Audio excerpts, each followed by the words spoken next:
રાજકોટ જિલ્લાના ધોરાજીના કોંગ્રેસના પૂર્વ ધારાસભ્ય લલિત વસોયા ફરી એકવાર ચર્ચામાં આવ્યા છે અને ગુજરાતના મુખ્યમંત્રીને પત્ર લખ્યો છે। સૌરાષ્ટ્રના ખેડૂતોને 10 કલાક વીજળી આપવાની માંગ સાથે આ પત્ર લખવામાં આવ્યો છે। સરકારના 10 થી 12 કલાક ખેડૂતોને વીજળી આપવા માટેના વાયદાઓ પોકળ સાબિત થયા છે તેવું લલિત વસોયાનું કહેવું છે। સૌરાષ્ટ્રના ખેડૂતોને સમયસર પૂરતી વીજળી નથી મળતી હોવાનું વસોયાનું નિવેદન સામે આવ્યું છે। સૌરાષ્ટ્રના ખેડૂતોને પૂરતી વીજળી આપવા માટે લલિત વસોયાએ માંગ કરી છે।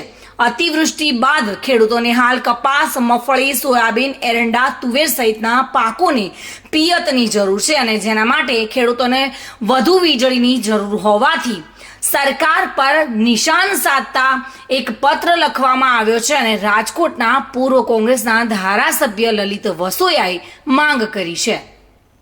અતિવૃષ્ટિ બાદ ખેડૂતોએ એનો ઊભો પાક એ કપાસ, મગફળી, સોયાબીન, એરંડા બચાવવા માટે ભૂતળમાંથી સિંચાઈ કરીને એના પાક બચાવવાનો પ્રયત્ન કરી રહી છે। ત્યારે રાજ્ય સરકાર અને પીજીવીસીએલ ખેડૂતોને 8 કલાક રેગ્યુલર કન્ટિન્યુ વીજ પુરવઠો આપવાને બદલે કટકે 8 કલાક વીજળી આપી રહી છે। ખેડૂતોએ પિયત કરવા માટે તકલીફ પડી રહી છે અને એમાં અધૂરામાં પૂરું રાજ્ય સરકારે ગુજરાતની સ્થાપના પછી પ્રથમ વખત સૌરાષ્ટ્રના ફક્ત 10 જિલ્લાઓને 10 કલાક 10 તાલુકાઓને 10 કલાક વીજળી આપવા માટેનો નિર્ણય કર્યો છે।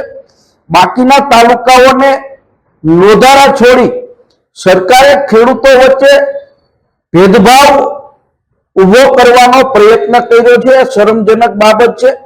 રાજકોટ જિલ્લામાં એક પણ તાલુકાની અંદર ખેડૂતોને 10 કલાક વીજળી આપવાની સરકારે જાહેરાત નથી કરી। ત્યારે મારે ભારતીય જનતા પાર્ટીના ચૂંટાયેલા ધારાસભ્યો, સંસદ સભ્યોને કહેવું છે કે આપ ખેડૂતોના મતેથી ચૂંટાઈને વિધાનસભાની અંદર, લોકસભાની અંદર બેઠા છો, ત્યારે રાજકોટ જિલ્લાના ખેડૂતોને 10 કલાક વીજળીની જરૂરિયાત હોય, આપ રાજ્ય સરકારમાં રજૂઆતો પણ નથી કરતા। એ શરમજનક બાબત છે। લોકોના, ખેડૂતોના પ્રશ્ને ચૂંટાયેલા પ્રતિનિધિઓએ બોલવું જોઈએ, આવો બહુ મારો સ્પષ્ટ મત છે।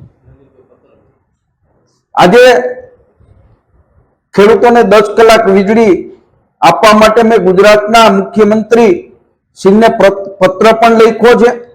વીજળી 8 કલાક કન્ટિન્યુ આપવી અને જો શક્ય બને તો 10 કલાક વીજળી આખા સૌરાષ્ટ્રના ખેડૂતોને આપવા માટેની રજૂઆત કરી છે। વિમલ સોંદરવા સાથે bureau report, today Gujarati news.